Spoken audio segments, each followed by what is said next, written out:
the zero. In the brutal world of mixed martial arts, it is the most protected, most coveted, and most fragile number in existence. Every fighter who steps into the cage dreams of retiring undefeated. They dream of leaving a legacy of absolute perfection, like a Floyd Mayweather or a Khabib Nurmagomedov. But the reality of the fight game is unforgiving. Today, we are looking at 11 elite fighters who walked into a title fight with a perfect record and walked out without the donut. Kicking off our list at number 11 is the heir to the Dagestani dynasty, Umar Nurmagomedov. Heading into his highly anticipated bout with Merab Dvalishvili, Umar wasn't just a contender, he was widely considered the inevitable future of the division. With the Nurmagomedov name on his back, the expectations were crushing, but he seemed ready to carry the torch. Initially, things looked promising.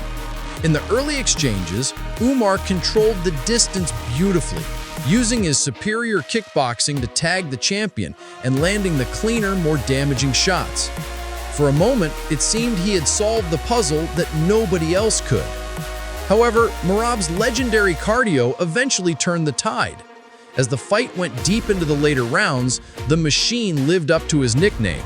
He simply didn't slow down, overwhelming Umar with a pace, pressure, and volume that became physically impossible to match. To make matters worse, it appeared Umar broke his hand midway through the contest, an injury that severely limited his offense when he needed it most in the championship rounds. While he lost his undefeated record that night, the injury and his early success have kept the narrative alive. If he keeps winning, a rematch isn't just possible, it's necessary. At number 10, we have the Gorilla from Liverpool. At the time, Darren Till was a phenomenon. Sitting at 17:01, he was surging with incredible momentum after beating Stephen Wonderboy Thompson in his hometown. The UFC pushed him to the moon, and at just 25 years old, he was fast-tracked to challenge Tyron Woodley for the welterweight strap at UFC 228. Till walked in with supreme confidence, believing it was his destiny. But experience matters. For the first round, it was a stalemate. But in the second, Till fell into a trap. As he moved in to strike, Woodley dropped him with a massive, thunderous pull-counter right hand. Woodley immediately swarmed him with brutal ground and pound. Till, who had looked so confident minutes before, was suffocated, battered, and finally submitted via Darce choke. The stats were humiliating. Till landed literally 0 significant strikes in the entire fight. The hype train didn't just stop, it derailed off a cliff. Number 9 is the turn for Money Chad Mendes. Before the featherweight division belonged to Conor McGregor or Alexander Volkanovski, Chad Mendes was the scariest contender alive. He tore through the division to earn a shot at the King of Rio, Jose Aldo, at UFC 142. Mendes was 11-0 and planned to use his elite NCAA wrestling to ground the Brazilian striker. And for the first round, the plan seemed to be working. He was competitive, he was strong, and he was silencing the hostile Brazilian crowd. But Jose Aldo's takedown defense was legendary for a reason. With just 1 second left in the first round, as Mendes tried to disengage from a clinch, Aldo spun with blinding speed and landed a devastating knee that knocked Mendes out cold instantly. Aldo then famously ran out of the cage and into the crowd to celebrate. It was a highlight reel finish that sent Mendes home with his first defeat, leaving him to wonder what would have happened if he had just survived 1 more second. Coming in at number 8 is the monster of the heavyweight division, Shane Carwin. You have to remember the aura this man had. He was 12-0, with all of his wins coming in the first round. In fact, no one had even survived past the 2-minute mark with him. He faced Brock Lesnar at UFC 116 in a true clash of titans. It was the biggest heavyweight fight in history at the time. For the first 5 minutes, Carwin looked like he was about to murder Lesnar. He dropped the champion and rained down bombs, turning Brock's face into a mess. The referee was inches away from stopping it. But Carwin made a fatal error. He emptied his gas tank completely. The lactic acid buildup in his arms was so severe, his body shut down. He survived the first round but came out for the second completely exhausted, barely able to stand. Lesnar, realizing Carwin was spent, took him down with ease and secured an arm triangle choke. Carwin smiled as he tapped, knowing his body had simply quit on him. At number 7, T-City. Brian Ortega looked unstoppable with a 14-0 record. He was the king of the miraculous comeback, known for snatching victories from the jaws of defeat and finishing everyone in his path.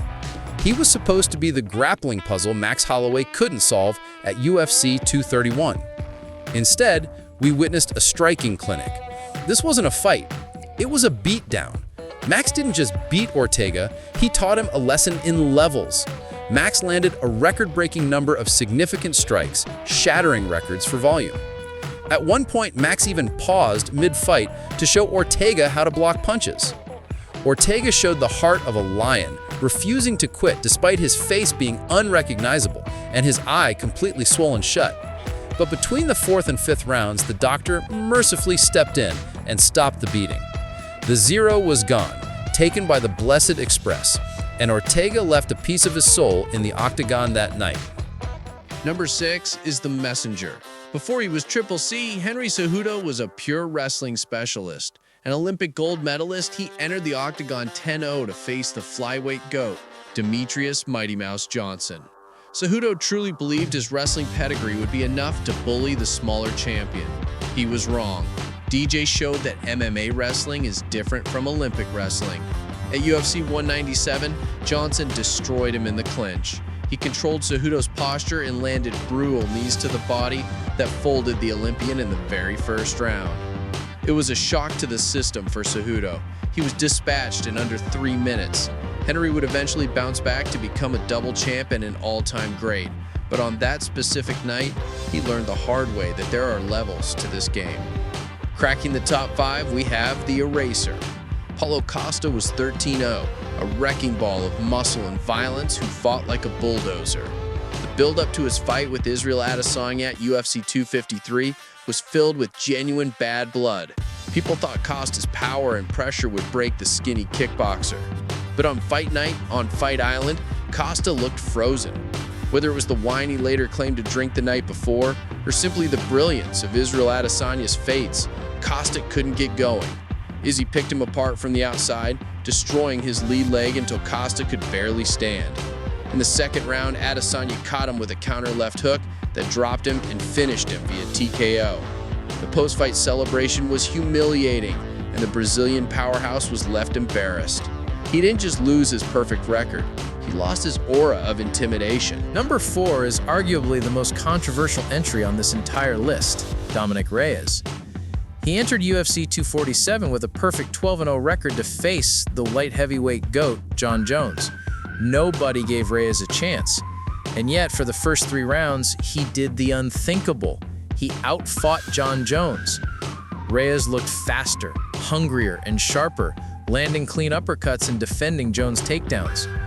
Jones looked mortal for the first time in a decade. But as the championship round started, the experience of Jones kicked in.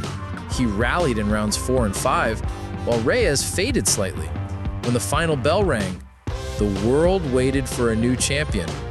But the judges saw it differently. Reyes lost a unanimous decision that many fans and pundits still call a robbery to this day. He lost his undefeated record on the scorecards, and sadly, his career has never been the same since that night. At number 3, Bon Gamin. Cyril Gane was 10-0, a heavyweight who moved like a middleweight. His technical striking was something the division had never seen.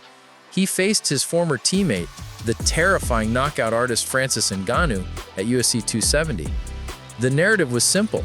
Gane was the technician, Ngannou was the brawler.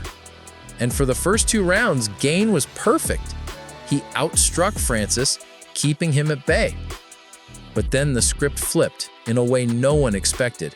Ngannou, fighting with a torn knee, turned into a wrestler. Francis took Gane down repeatedly in the later rounds, using his massive strength to control the Frenchman on the ground. Gane had no answer to the grappling. He lost his O, not to a knockout punch, which everyone feared, but to the wrestling of the Predator. It was a masterclass in adaptation by the champion. The runner-up at number 2 involves one of the greatest, most heated rivalries in sports history. Daniel Cormier was 15-0, an Olympic wrestling captain who had tossed heavyweights around like children in the Strikeforce cage. He dropped down to light heavyweight specifically to fight his bitter enemy, Jon Jones, at UFC 182. The hatred was real. They had brawled in press conferences. DC vowed he wouldn't be taken down. Jones vowed he would do exactly that. The fight was a grueling grind, a war of attrition, but Jones slowly broke Cormier mentally and physically. In a statement of dominance, Jones took the Olympian down multiple times in the later rounds, grinding him into the canvas. DC lost the unanimous decision, he failed to capture the belt, and he lost his perfect record to the one man on earth he hated the most. It was a loss that haunted him for years. And finally, at number 1, the style bender himself. Israel Adesanya was 20-0, the undisputed king of the middleweights. He had cleaned out his division and looked untouchable. Chasing greatness, he dared to move up to light heavyweight to challenge champion Jan Blachowicz for a second belt. Adesanya was faster and the betting favorite, but the laws of physics are hard to beat. Blachowicz stayed incredibly disciplined, checking Izzy's kicks and waiting for his moments. In the championship rounds, the Polish power weight advantage took over. Jan took Adesanya down and pinned him to the canvas, suffocating the lighter man. Izzy didn't get knocked out, but he was soundly beaten. There was no question when the bell rang. His dream of champ status died that night, and so did his perfect 20-0 record.